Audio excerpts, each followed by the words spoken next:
ఒకటి రెండు మూడు నాలుగుకు అర్థమేమిటో చెప్పనా? చెప్పుకో, త్వరగా చెప్పుకో.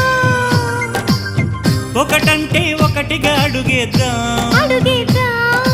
రెండంటే రెండు గుండెలను ముడిపెడదాం, మూడంటే మూడు ముళ్ళేసి ఆ తర్వాత నాలుగు కాలాల పాటు కలిసుందాం.